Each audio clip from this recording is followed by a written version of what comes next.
Sa mga nagpaplano ng kanilang trip sa tag-init, dito pa lang sa Pilipinas, hindi na kayo mauubusan ng pwedeng pasyalan.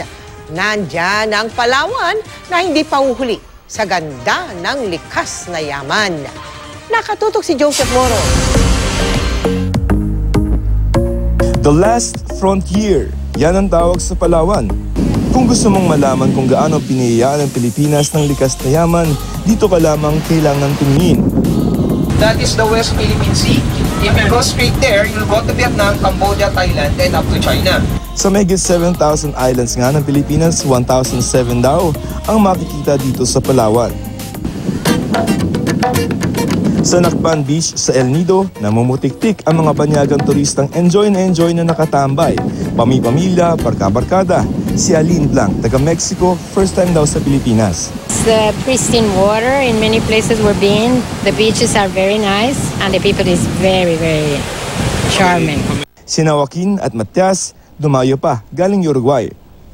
People is funny and the night is good. I love the tours. It was really funny and I especially love the people here. It's really funny and it's always smiling and in my country is not that. Dito ka sa Nacpan kung gusto mo chill-chill lang.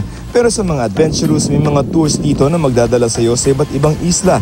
Pinakamababang halaga, 1,200 pesos kada tao.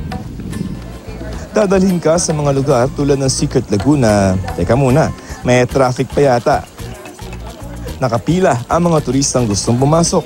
That's why it's called secret because nobody can just enter the place by itself. Maybe it's a discovery. Yeah. What did you find out? Beauty of nature. It's a different kind. First time in the Philippines. First time. How do you find it? Beautiful.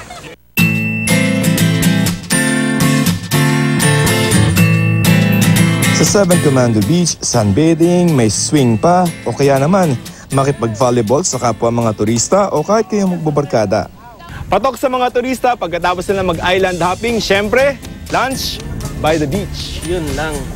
Base sa visitor sample survey ng Department of Tourism noong 2017, pangatlo ang Palawan sa mga gustong puntahan ng mga turista kasunod sa Cebu at Boracay. Sa hapon, sa ganda ng sunset, mapapa-thank you ka na lamang sa biyayang ito ng Diyos. Pero ang mga malaparaisong isla, may itinatago ring problema. Wala kasing ospital sa mismong El Nido. Ang pinakamalapit, 1 oras pa ang layo.